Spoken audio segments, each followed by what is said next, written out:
Good evening, friends, and welcome to the Hamilton Report. I'm Scott J. Hamilton, and today is March 1st. Hard to believe that we are already moving so quickly along this year.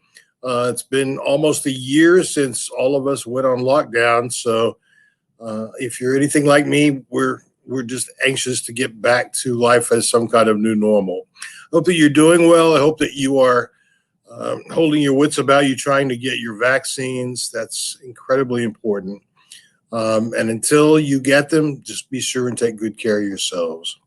Before I introduce our guest for this evening, I want to just make a mention of last week's broadcast.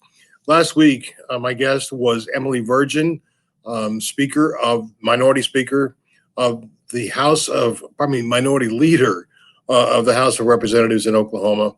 And she was my guest, and we talked about the 4 pillars of legislative priorities in Oklahoma: jobs in the economy, education, criminal justice reform, and health care. It was a great discussion, and she gave us some terrific insight. So if you have not had an opportunity to see that broadcast, I hope that you will. You can catch it anytime at okdemocrats.org/YouTube or on our Facebook page. My guest this evening is a man that I've had the pleasure of working with in a number of instances, a number of different occasions. One of the very first organizations I met with when I came back to Oklahoma 11 years ago was CAIR-Oklahoma. At that time, Razi Hashmi was the executive director. Then I worked with Munir Awad, and it's now my pleasure to be working with the executive director of CAIR, who is also my guest this evening, Adam Soltani. Adam, welcome to the Hamilton Report. Good to see you, my friend. Thank you so much for having me. It is a true pleasure and an honor to be here with you tonight. And, you know, I was just thinking about those days when we were literally right next to each other, and we even rarely saw each other, but just being there, you know, when you were working with the Cimarron Alliance and we moved the CAIR-Oklahoma office closer to central Oklahoma City. It was just that positive feeling of working together, you know, 2 nonprofit organizations working for the greater good.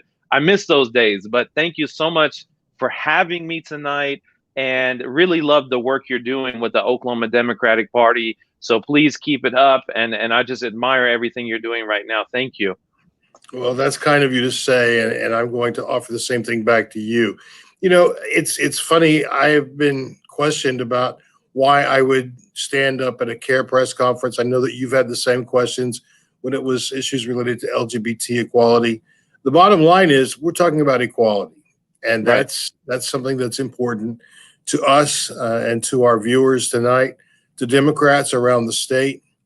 And unfortunately, it's real easy for us to get into silos, I think, and not be able to see that the more we work together, the better off we all are. And that's something that you have done a great job of.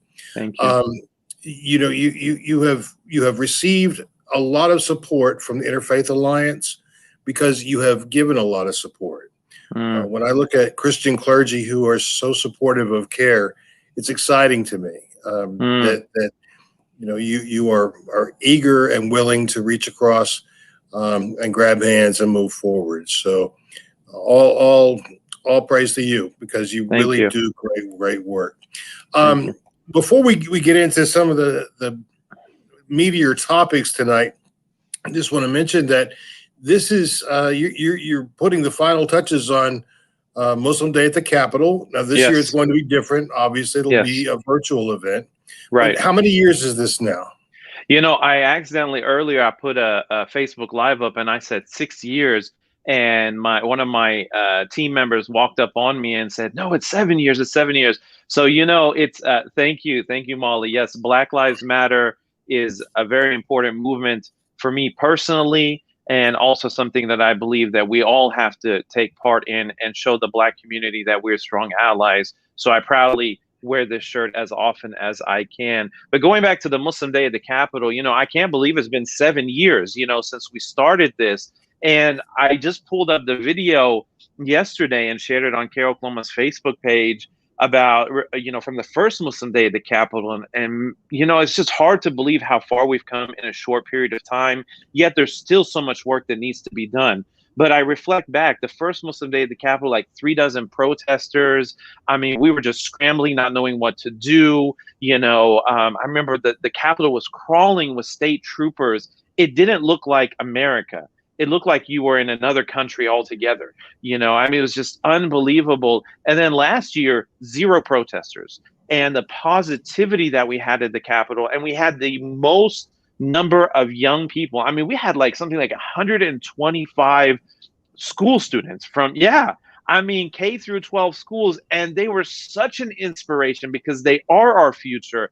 And it's just unbelievable. So even though, and we're going to talk about that tonight, I know some of the challenges we're still dealing with, but you know what? I mean, the fact that we've come so far, we also have to celebrate that.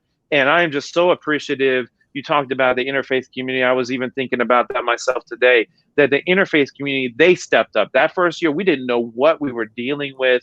And they said, we're going to show up and we're going to be there to protect and support our Muslim brothers and sisters.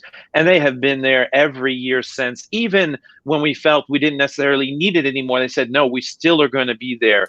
And, that's what Oklahoma is all about. You talk about, the Oklahoma standard. I don't know how people choose to define that, but to me, the interfaith community of Oklahoma, the social justice community of Oklahoma, they're the ones who truly define the standard of what our state is and should be. And so it's just amazing. I think we should take a moment and celebrate that before we talk about all the challenges we're still dealing with. I agree with you because I have had the privilege of being with you folks every year at Muslim Day at the Capitol. Here's a photo of ODP Chair Alicia Andrews and last year.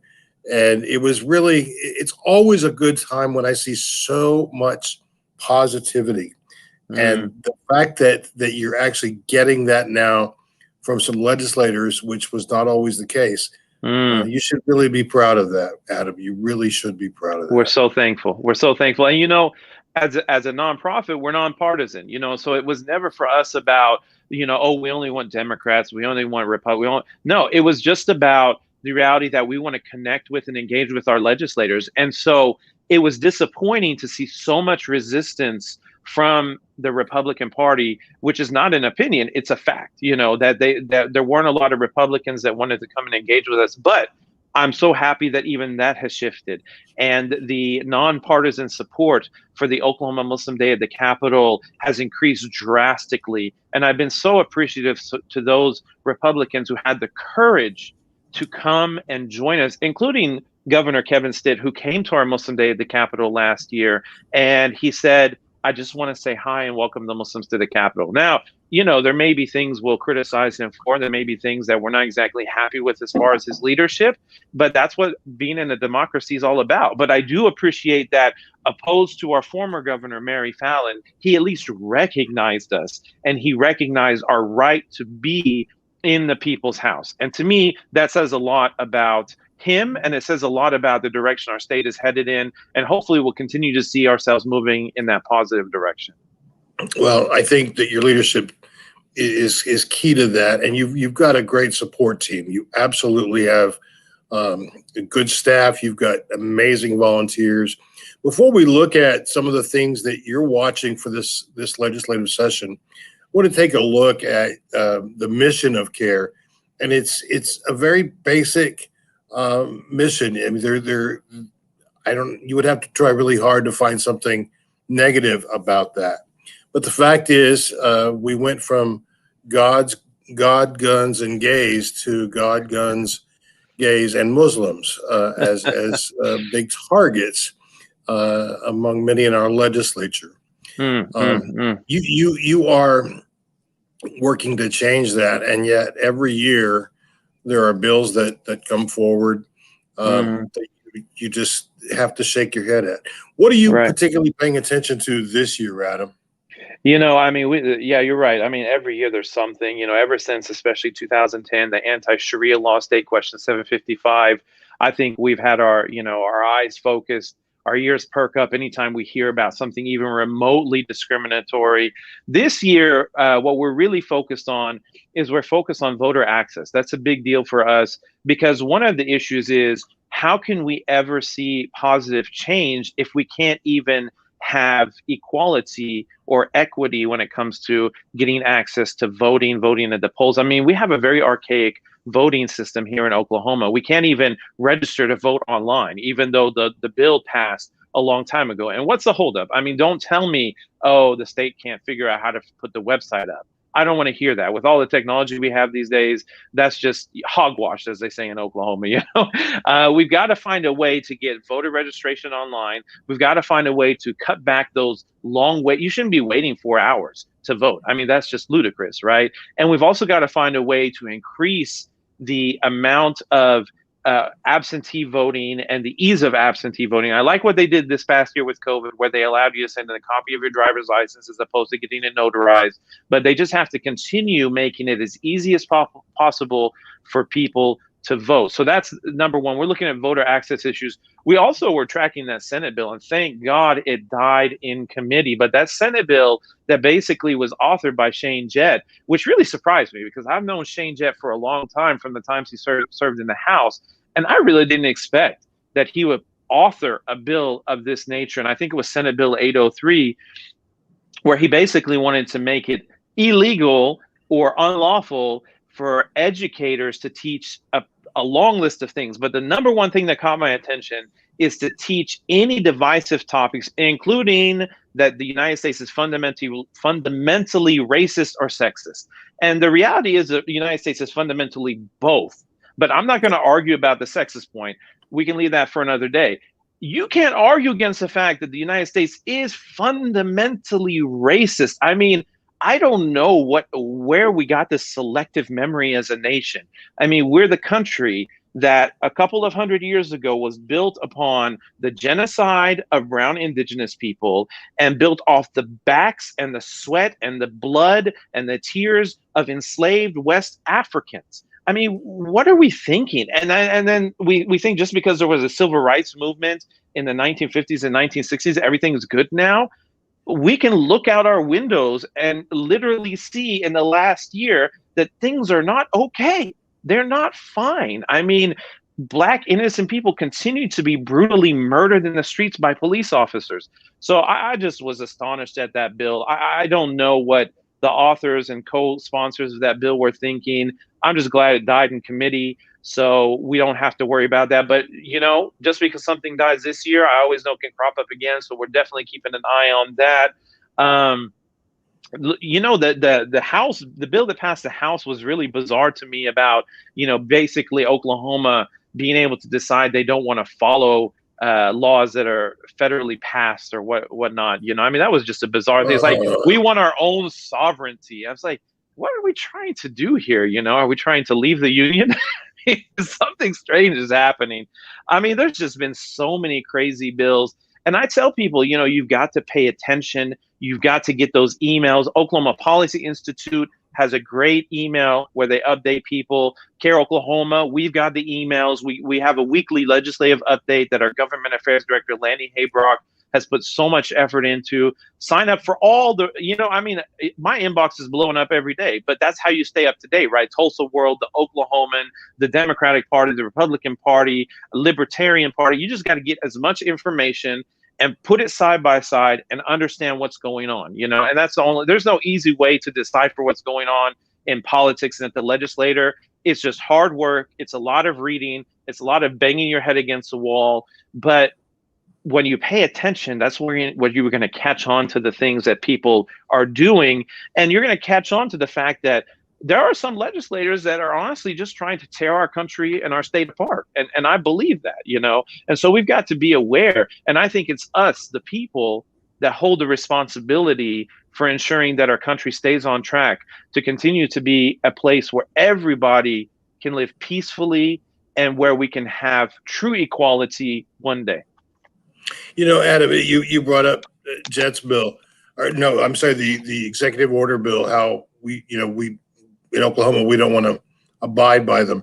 Well, for 4 years, no one raised a red flag, and now they are. But that happened in the very same week that we had our hand out to Washington looking for relief money for, you know, for the blizzards. So, I know. I'm gonna switch gears just a little bit. Actually, before we do, you were talking about staying abreast of bills. And I'm really happy to say that the Oklahoma Democratic Party just at the end of last week, we launched a new bill tracker on our website, so that you can go by areas that you're interested in, whether it's guns or education or healthcare, whatever it may be. And the bills are grouped there for people to peruse, to see who the authors are, who the co-sponsors are, and gives folks a more direct access. So I just wanted to mention that. You know, you said recently that someone told you to go back to the Middle East. Oh, man. And, you know, this is 2021, and you heard that. And my joke to you was, you know, what is the Middle East? Is that Shawnee? Because you grew up in Kansas. That's right. Kansas, born and bred. That's right. I immigrated to Oklahoma, you know, in the late 90s, and I feel like I've fallen in love with Oklahoma. So I call myself a naturalized Okie, and I tell people there ain't no way you're going to send me back to Kansas because I really love it over here. But yeah, I mean, it's just a strange, it was, you know, people I think are just ignorant. I mean, it's a lot of ignorance. And then there's also this sense of, you know, arrogance and, you know, also the idea, you know, let's just take a step back, actually.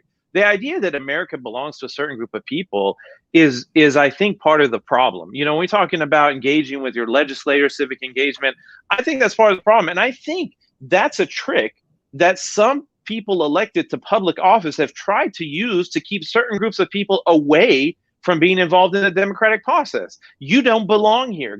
The whole thing about go back home is not trying to tell somebody to literally go back home. It's trying to tell you, you don't belong in this country. We're not going to accept you for who you are. We don't want you here. Therefore, don't even try to, you know, integrate and be a part of who we are. But the reality is, the United States belongs to a diverse group of people, and those of us from marginalized group, whether it be blacks, whether it be Muslims, whether it be Hispanics, indigenous people, no matter what group you're a part of, we owe it to ourselves and we owe it to the future of our nation to engage and hold our elected officials accountable for doing their jobs. And that's my biggest issue. A lot of them aren't doing their jobs. They're just doing whatever would please a certain group of people who are funding them. And it's time for us to hold them accountable to serve not only their constituents, but to serve their state and to serve their country and to truly fulfill their oath of office. And I don't care if you're Democrat or you're Republican. I don't care who you are. I'm going to tell you. I'm going to tell you that.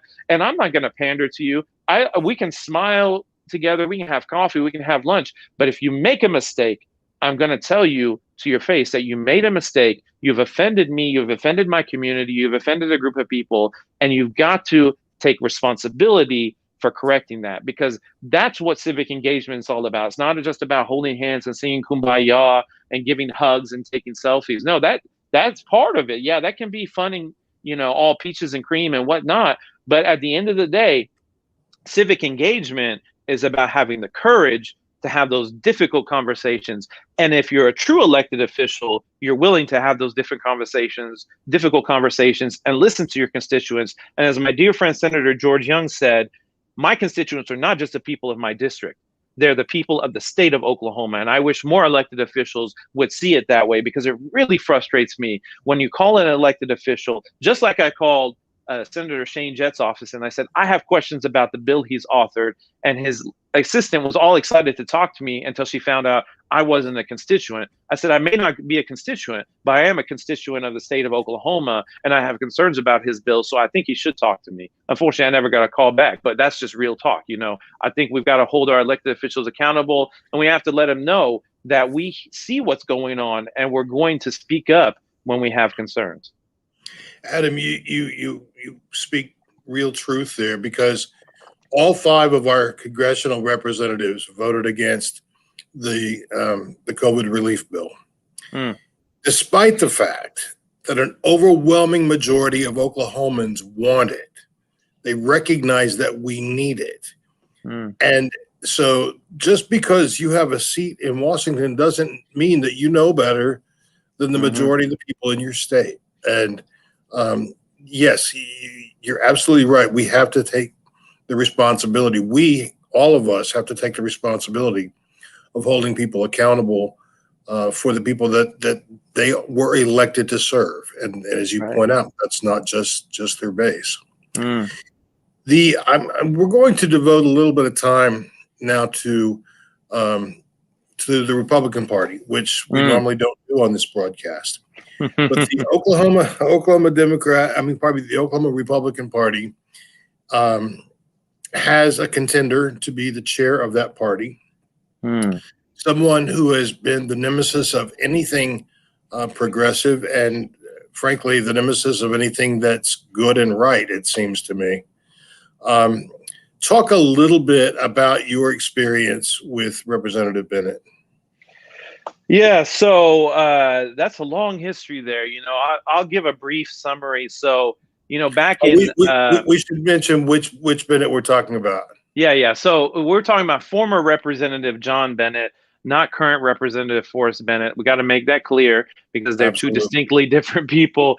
But former Representative John Bennett, we go back quite a few years, and I think it was back in 2013 or 2014 where he basically I don't know what got into him, but he just launched into this anti-Muslim tirade and began attacking the Muslim community. It all started with the formation of his, Oklahoma Counterterrorism Caucus, which, from reading the press release and the description, it was very clear that this is just an attempt to formulate an anti-Muslim group under the guise of protecting our state from terrorism. And then he proceeded to have an anti-Muslim clique training on the House floor of the Oklahoma House of Representatives, in which he not only charged for people to sit on the House floor, which I'm pretty sure is a violation of ethics in the state of Oklahoma, but he also prevented me from attending. And then he tried to get me banned from the Capitol. And he literally was calling the state troopers and trying to get me arrested, or the highway patrol that's up there, and trying to get me arrested like a dozen different times just because I was sitting in a gallery, which former Representative Mike Shelton said I have every right to do as a citizen of the state of Oklahoma. And I sat there. I'll tell you, this was probably one of the worst experiences I ever had in my life, where I sat for 8 hours looking down at the House floor. I was by myself because I didn't want to drag any other Muslims into that. And I'd listen to him, former Representative John Bennett. I had to listen to anti-Muslim racists like Frank Gaffney, and there was another lady, I forgot her name, but I had to listen to them as they just attacked Muslims with these baseless claims and allegations without any proof, without any evidence, saying things like, that Muslim terrorists were coming into the United States from South America somehow because they had moved to South America from the Middle East, and they had gained money in doing the drug trade, and they were bringing the money up here, and they infiltrated every mosque, and every mosque in Oklahoma is a jihadi training ground. I'm sorry. First of all, that's, as I said before, in my Okie term, that's a whole bunch of hogwash. I mean, that's just not even remotely true, number one. Number two, if you want to make claims, back it up. But they had no proof for any of that. It was just a bunch of false allegations. But what makes it worse is that they were training law enforcement officers. And this was done by a state elected official. I mean, it's just unbelievable. So, I mean, we had that. He held like town halls in his district where he made all these baseless claims. It was one of those town halls in which he said Islam is a cancer that needs to be cut out of America. And to me, that's one of the worst things he says. He said, Islam is a cancer that needs to be cut out of America. Any practicing Muslim is just as bad as ISIS. So as far as I'm concerned, to me, that's a claim of a white man that wants to declare war on Muslims in Oklahoma. And that's a call to arms and violence. And to me, that's dangerous. And we don't need dangerous people like that in elected office. And now this guy wants to run for chair of the Republican Party. God help us if he wins. We don't need that at all. And the Republican Party doesn't need that. Whether you like the Republican Party or not, I'll leave that up to you. But as the executive director of a nonprofit that represents the Muslim community, as somebody who tries to remain nonpartisan in this position, all I say is this: no political party wants to be known as the party of hate. But if the Republican Party lets this happen, then it will solidify for Muslims and a lot of other minorities in the state of Oklahoma that they are nothing more in the state but a party of hate. And that would be horrific because, it's just, we don't need that. And not to mention, they are going to be alienating Muslim Republicans because we're a diverse community. We have Democrats, Libertarians, Independents, Republicans, because Muslims are just as diverse as any other group of people. So, that we'll see what happens. But yeah, John Bennett and I, we go way back, and just thinking about it stresses me out a little bit because I had some really bad run-ins with him. I tried so hard to get through to him.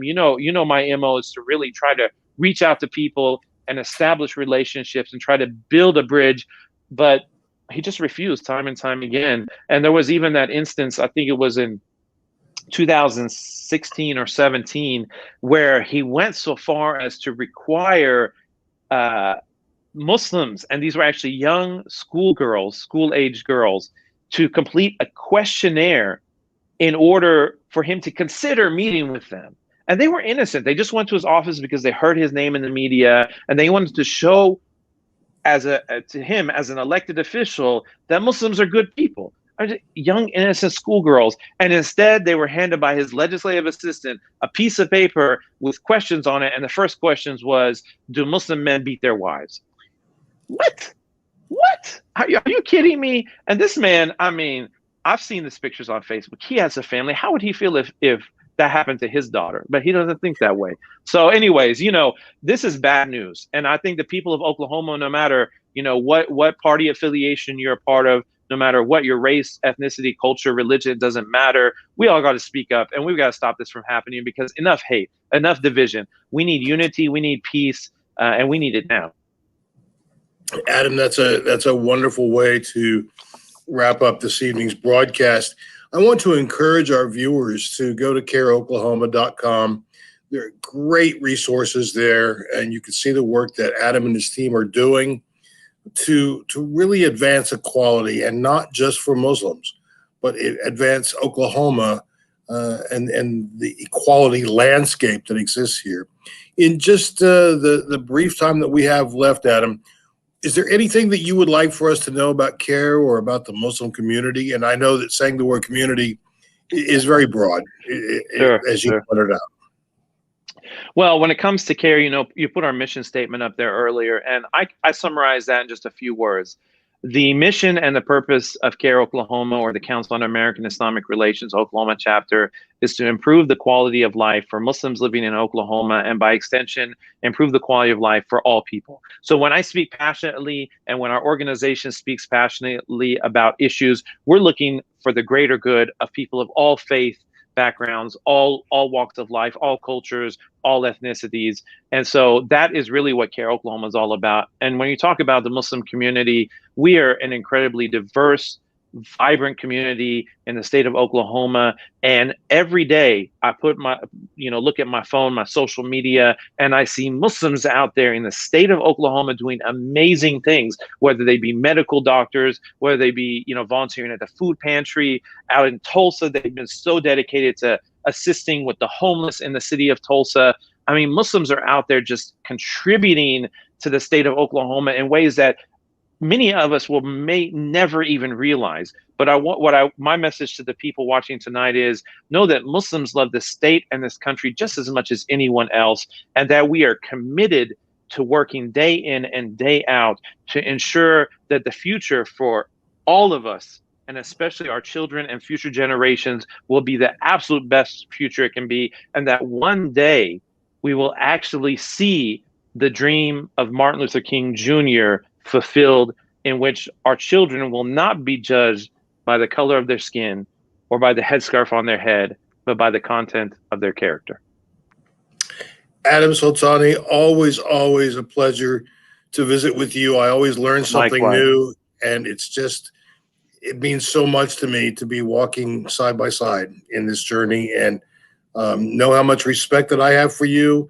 And I'm looking forward to that relationship continuing for many years to come. Thanks for joining us tonight, my friend.